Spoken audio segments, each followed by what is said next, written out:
How good are you at managing you? If you are not good at managing you, you've got to own it and commit to fixing it. Because this is the thing, every goal that you desire to achieve is contingent upon you. It requires you to be the best version of you. It requires that you know how to manage you, that you know how to manage your mind. You got to know how to control your emotions. And one of the things that I know for sure is that learning how to control your emotions and managing your thoughts will change your life. It will absolutely change your life. It will change your relationships. It will change how you respond to adversity, how you respond to offense. It will really help you to silence some of those negative emotions and begin to choose happiness, to choose peace, to choose joy. And so I know that even my marriage, oh gosh, and I'm not even gonna get into it, but I gotta share this. Like my marriage changed when I learned how to control my emotions, when I learned how to control my mouth, when I learned how to stop being so easily offended. And I had to stop being the victim. I had to stop consistently looking at what my spouse was doing or was not doing and start looking at what I needed to do to be a better me. Because this is the thing, even if someone mistreats you, you get to decide how you respond. And so what I want to do today is teach you some of the skills that you're going to need in order to learn how to manage your emotions. Because even if you get your dream job, your dream contract, your dream relationship, you're going to blow it if you don't know how to manage you. You're going to blow it if you don't know how to handle adversity and offense. And what I used to do was I would let things pile up because I'm one of those people that I don't like friction. I grew up, I saw a lot of violence so I don't like it. And so sometimes because I don't like confrontation, I would avoid it. And so I would just be a doormat. I would just let people run all over me, say what they wanted to say. I thought that being assertive was the same thing as being aggressive. That's not true, right? You can be assertive. You can stand up for yourself. You can advocate for yourself without being mean or nasty or aggressive. And so what I would do is I would just let them continually tick me off. I would be burning up inside. I wouldn't say anything. And then it would be that one day that I've had enough. And then I just go off. I just blow up. Like as a teenager, I lost a job like that because I had a boss who was really rude and cruel and I would just not say anything. I would just suck it up. And then one day, that was the day I blew up. I knew it was over, right? I quit because I knew I was about to be fired.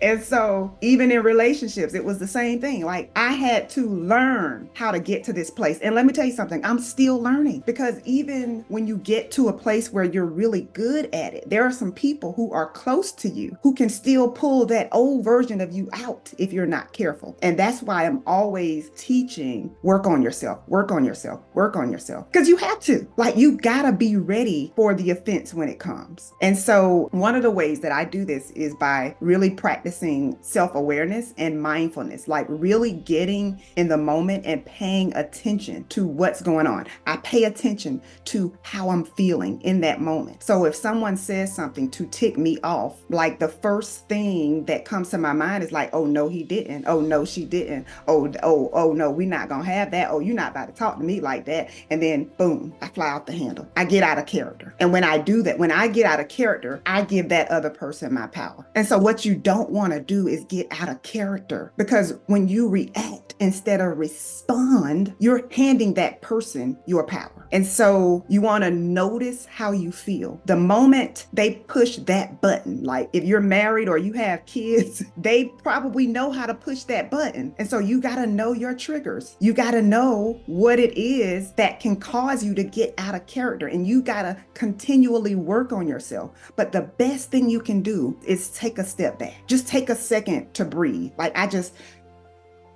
I take deep breaths all the time because I have to give myself some time to catch up with my emotions, right? You got to give your brain some time to catch up with your emotions because your emotions are immediate. So typically people respond out of emotions and they don't respond intellectually. They haven't given their response any thought. It's just they said this, they did this, I do that. And that's not how you win in life. That's how you work hard to get somewhere and then you blow it because you don't know how to manage your emotions. So I want to challenge you to make managing yourself your top priority. So you want to name how you feel. You want to slow down, give yourself a chance to process what is actually going on. And then you want to make sure that you are responding and not reacting. So if you feel yourself getting heated, you feel like your heart is racing, you're feeling these physical symptoms, maybe you get a headache, like certain people have different ways of experiencing anger. They feel a rush. So maybe you got to just breathe. You may need to go for a walk. You need to get you a cold bottle of water. And then you take a moment to think about the story that you are telling yourself related to that event. Because if you're saying to yourself, they did me wrong, they intentionally hurt me, I got to get them back, you're not in the right place. And so sometimes it's better for you to not respond at all